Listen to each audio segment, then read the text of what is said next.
ಆದರೆ ಒಂದು ಎಚ್ಚರಿಕೆ ನಮಗೆ ಬೇಕು.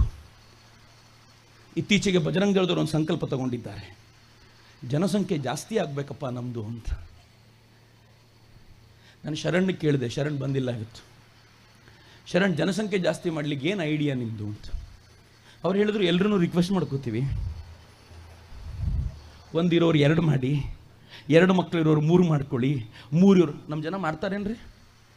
ನಮ್ಮ ಜನಕ್ಕೆ ಭಾಳ ಪ್ರೀತಿ ಇದೆ ರೀ. ನಮ್ಮ ಜನಕ್ಕೆ ಯಾರಿಗೂ ನಮ್ಮ ಮಕ್ಕಳನ್ನು ಪಂಕ್ಚರ್ ಹಾಕಕ್ಕೆ ಕಳಿಸ್ಲಿಕ್ಕೆ ಇಷ್ಟ ಇಲ್ಲ. ಅವ್ರಿಗೆ ನಮ್ಮ ಮಕ್ಕಳು ಚೆನ್ನಾಗಿ ಓದಬೇಕು, ಒಳ್ಳೆ ಎಜುಕೇಷನ್ ಸಿಗಬೇಕು. ಪ್ರತಿಯೊಬ್ಬರು ಇಲ್ಲಿ ಕೇಳಿದ್ರೆ ಪ್ರತಿಯೊಬ್ಬರ ಮಕ್ಕಳು ಡಾಕ್ಟರ್ ಆಗಬೇಕು, ಪ್ರತಿಯೊಬ್ಬರ ಮಕ್ಕಳು ಇಂಜಿನಿಯರ್ ಆಗಬೇಕು. ಎಷ್ಟು ಜನರಿಗೆ ಓದಿಸೋ ಕೆಪಾಸಿಟಿ ಇದೆ. ಹೀಗಾಗಿ 1 ಸಾಕು 2 ಸಾಕು ಅಂದ್ಕೊಂಡು ಸುಮ್ಮನಿರುವಂಥ ಪರಿಸ್ಥಿತಿ ಇದೆ. ಆದರೆ ನಾನು ನಿಮ್ಮನ್ನು ಕೇಳ್ಕೊಳ್ಳೋದು ಏನು ಗೊತ್ತಾ, ಸರ್ಕಾರ ನಮಗೊಂದಷ್ಟು ಕಾನೂನುಗಳನ್ನು ಕೊಟ್ಟಿದೆ, ಬಳಸ್ಕೊಳ್ರಲ್ಲ ಕಾನೂನನ್ನು. ನಾನು ಸರ್ಕಾರ ಕೊಟ್ಟ ಕಾನೂನಿನ ಬಗ್ಗೆ ಮಾತನಾಡ್ತಿರೋದು. ಪೊಲೀಸರಿಗೂ ಹೇಳ್ತಿದ್ದೀನಿ, ಇದು ಸರ್ಕಾರ ಕೊಟ್ಟ ಕಾನೂನು, ನಮ್ದಲ್ಲ, ನಾನು ಹೇಳ್ತಿರೋದಲ್ಲ. ಸರ್ಕಾರ ಏನು ಮಾಡ್ತು, ಈ ನಾಡಿನಲ್ಲಿ BJP ಸರ್ಕಾರ ಇದ್ದಾಗ ಕನ್ವರ್ಷನ್ ವಿರೋಧಿಸಿ ಒಂದು ಕಾನೂನು ತಗೊಂಡು ಬಂತು, ಆಂಟಿ ಕನ್ವರ್ಷನ್ ಬಿಲ್ ತಗೊಂಡು ಬಂತು. ಹೊಸ ಸರ್ಕಾರ ಬಂದ ತಕ್ಷಣ ಆಂಟಿ ಕನ್ವರ್ಷನ್ ಬಿಲ್ ತೆಗೀತು. ಅಂದ್ರೆ ಅರ್ಥ ಏನು, ನೀವು ಕನ್ವರ್ಟ್ ಮಾಡಬಹುದು ಅಂತ. ಆಂಟಿ ಕನ್ವರ್ಷನ್ ಬಿಲ್ ನಮಗೋಸ್ಕರ ಇರೋದು, ಮಾಡಬೇಕಲ್ಲ. ಸರ್ಕಾರ ಹೇಳಿದೆ, ಧೈರ್ಯವಾಗಿ ಹೇಳಿದೆ, ಮಾಡಿ. ಮಿತ್ರೆ, ಜಗತ್ತಿನ ಯಾವ ರಾಷ್ಟ್ರದಲ್ಲೂ ಈ ತರದ ಸ್ಥಿತಿ ಇಲ್ಲ.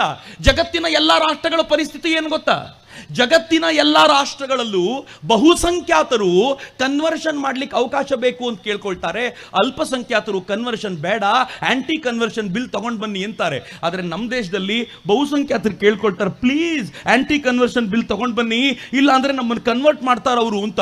ಆ ಕಡೆ ಅಲ್ಪಸಂಖ್ಯಾತರು ಹೇಳ್ತಾರೆ, ಆಂಟಿ ಕನ್ವರ್ಷನ್ ಬಿಲ್ ತೆಗಿರಿ ತೆಗಿರಿ ಅಂತ ಅವ್ರು ಹೋರಾಟ ಮಾಡ್ತಾರೆ. ಇನ್ನೆಲ್ಲೂ ಇಲ್ಲ ರೀ ಜಗತ್ನಲ್ಲಿ, only in India. It happens only in India. ಮಾಡಲ್ಲ, ಸರ್ಕಾರ ಅಧಿಕೃತವಾಗಿ ಹೇಳಿದೆ. ಮಾಡಬೇಕಾದ್ರೆ ಕಷ್ಟ ಏನು ಕಷ್ಟ ಇಲ್ಲ. ಜಗತ್ತಿನ ಅತ್ಯಂತ ಶ್ರೇಷ್ಠ ಧರ್ಮ ಯಾವುದು? ಒಬ್ಬ ಹಿಂದುವಾಗಿ ಹೆಮ್ಮೆಯಿಂದ ಹೇಳ್ತೀನಿ, ನಾನು ಜಗತ್ತಿನ ಅತ್ಯಂತ ಶ್ರೇಷ್ಠ ಧರ್ಮಕ್ಕೆ ಸೇರಿದವನು. ಜಗತ್ತಿನ ಅನೇಕ ಮತಪಂಥಗಳಿವೆ, ಅವರಿಗೆ ಒಬ್ಬನೇ ದೇವರು. ಒಬ್ಬ ದೇವರು ಏನಾದರೂ ಸಮಸ್ಯೆ ಆಯಿತು ಅಂತಂದ್ರೆ ಅವ್ರ ಧರ್ಮ ಹೋಯ್ತು. ಆದರೆ ನಮ್ಗೆ 33 ಕೋಟಿ ದೇವತೆಗಳು. ನೀವು ರಾಮನನ್ನು ಬೈದರೆ ನಾನು ಸೀತೆಯನ್ನು ಹಿಡ್ಕೋತೀನಿ ಅಮ್ಮ. ನೀವು ಸೀತೆ ಕಳಂಕ ತರೋ ಪ್ರಯತ್ನ ಪಟ್ಟರೆ ಕೃಷ್ಣ, ನೀವು ಕೃಷ್ಣನಿಗೆ ಕಳಂಕ ತರೋ ಪ್ರಯತ್ನ ಪಟ್ಟರೆ ಮಂಜುನಾಥ, ನೀವು ಮಂಜುನಾಥನಿಗೆ ಕಳಂಕ ತರೋ ಪ್ರಯತ್ನ ಪಟ್ಟರೆ ನನಗೆ ಊರಲ್ಲೊಂದು ದೇವಸ್ಥಾನ ಇದೆ, ಎಲ್ಲಿ ಬೇಕಿದ್ರೂ ಹೋಗ್ತೀರಿ, ನನಗೇನು ಪ್ರಾಬ್ಲಮ್ಮೇ ಇಲ್ಲ. ಅವ್ರಿಗೆ ಹೇಳಿ, ಒಂದೇ ದೇವರು ಇರುವಂಥದ್ದು ಒಳ್ಳೆಯದು. 33 ಕೋಟಿ ದೇವತೆಗಳಲ್ಲಿ ಯಾರನ್ನು ಹಿಡ್ಕೊಂಡ್ರೂ ಕೂಡ ನಾವು ಪರಮಾತ್ಮನನ್ನು ಸೇರ್ತೀವಿ ಎನ್ನುವ ಭಾವನೆ ಒಳ್ಳೆಯದು, ಅತ್ಯಂತ ಶ್ರೇಷ್ಠವಾದ ನಮ್ಮ ಹತ್ರ ಇದೆ. ಮಿತ್ರ, ಅವರು ಬಂದು ಹೇಳ್ತಾರೆ, ನಮ್ದು ಒಂದೇ ಪುಸ್ತಕ, ನಿಮ್ಮ ಹತ್ರ ಬಹಳ ಪುಸ್ತಕ ಇದೆ, ಹೀಗಾಗಿ ಆ ಪುಸ್ತಕದ ಬಗ್ಗೆ ಮಾತನಾಡಿದ್ರೆ ತಲೆ ಕಡಿತೀನಿ ಅಂತಾರೆ. ನೀವು ಹೇಳಿ, ನಮ್ಮ ಹತ್ರ ಲೈಬ್ರರಿ ಇದೆಯಪ್ಪ, ಯಾವುದೋ ಒಂದು ಪುಸ್ತಕ ಸುಡೋದ್ರಿಂದ ಹಿಂದೂ ಧರ್ಮ ಸಾಯೋದಿಲ್ಲ, ಒಂದಿಡೀ ಲೈಬ್ರರಿಯ ಪುಸ್ತಕ ಇದೆ. ನೀನು ಲೈಬ್ರರಿ ಸುಟ್ಟ ನಂತರವೂ ಕೂಡ ನಮ್ಮ ದೇಶದ ಪಂಡಿತರು ಹೆಂಗಿದ್ದಾರೆ ಅಂತಂದ್ರೆ, ಅವರು ಹೃದಯದಲ್ಲಿ ಬೈಹರ್ಟ್ ಮಾಡ್ಕೊಂಡು ಪುಸ್ತಕಗಳನ್ನ ಇಟ್ಕೊಂಡಿದ್ದಾರೆ. ಅವರು ಮತ್ತೆ ಪುಸ್ತಕ ರೆಡಿ ಮಾಡಿಕೊಡ್ತಾರೆ. ಎಷ್ಟು ಚೆನ್ನಾಗಿದೆ ನನ್ನ ಧರ್ಮ. ಹೇಳಿ ಅವರಿಗೆ, ನಿಮ್ಮ ಮತ ಪಂಥಗಳಲ್ಲಿ ಹೆಣ್ಮಕ್ಕಳಿಗೆ ಗೌರವ ಇಲ್ಲ, ಇಲ್ಲಿ ಹೆಣ್ಮಕ್ಳು ಹೆಂಗ್ ಕೂತಿದ್ದೀರಿ? ಯಾರಿಗೂ ಮುಖ ಮುಚ್ಕೊಳ್ಳಿ ನಾನು ಹೇಳಲಿಲ್ಲ, ಯಾರೂ ಗಂಡ್ಮಕ್ಕಳ ಪಕ್ಕದಲ್ಲಿ ಕೂತ್ಕೋಬೇಡಿ ಅಂತ ಹೇಳಲಿಲ್ಲ. ಎಷ್ಟು ಸ್ವಾತಂತ್ರ್ಯ ಇದೆ. ಈ ಸ್ವಾತಂತ್ರ್ಯವನ್ನು ಪರಿಚಯ ಮಾಡಿಕೊಡ್ರಲ್ಲ, ಬರೋರಿಗೆ ಕೇಳ್ಕೊಳ್ಳಿ, ದಯಮಾಡಿ ಬನ್ನಿ. ಈ ಧರ್ಮ ಮುಕ್ತ ಕಂಠದಿಂದ ಸ್ವಾಗತಿಸುತ್ತೆ, ಹೃದಯವನ್ನು ವೈಶಾಲ್ಯ ಮಾಡಿಕೊಂಡು ಸ್ವಾಗತಿಸುತ್ತೆ, ಬಾಹುಗಳನ್ನು ಅಗಲ ಮಾಡಿಕೊಂಡು ಸ್ವಾಗತಿಸುತ್ತೆ. ಸಂಖ್ಯೆ ವೃದ್ಧಿಸಲಿಕ್ಕೆ ಮಕ್ಕಳೇ ಆಗಬೇಕು ಅಂತಿಲ್ಲ ರೀ, ನಮ್ಮ ಹೃದಯ ಸ್ವಲ್ಪ ವಿಶಾಲ ಆಗಬೇಕಾಗಿದೆ ಅಂತ.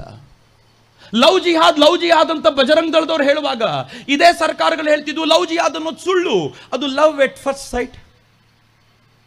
ನಮ್ಮ ಮಕ್ಕಳಿಗೂ ಹೇಳ್ರಲ್ಲ, ಲವ್ ಎಟ್ ಫಸ್ಟ್ ಸೈಟ್ ನಿಮಗೂ ಆಗಲಿ ಕಣ್ರ, ಏನು ಪ್ರಾಬ್ಲಮ್ ಇದೆ ಇದರಲ್ಲಿ? It is not love jihad. Correct, love ಜಿಹಾದ್ ಅಲ್ಲ, ನೀವೇ ಹೇಳಿದ್ದು. ಅವ್ರಿಗೆ ಹೇಳಿ, ಸೇವೆ ಮಾಡೋದು ನಿಮ್ಮ ಸಮಾಜ ಮಾತ್ರ ಅಲ್ಲ, ನಮ್ಮ ಸಮಾಜ ಮಾಡುವ ಸೇವೆಯ ಮುಂದೆ ಯಾರಾದರೂ ಸೇವೆ ಮಾಡಲಿಕ್ಕೆ ಮುಂದೆ ಬರ್ತಾರೆ ಏನೋ ಮಿತ್ರರೇ?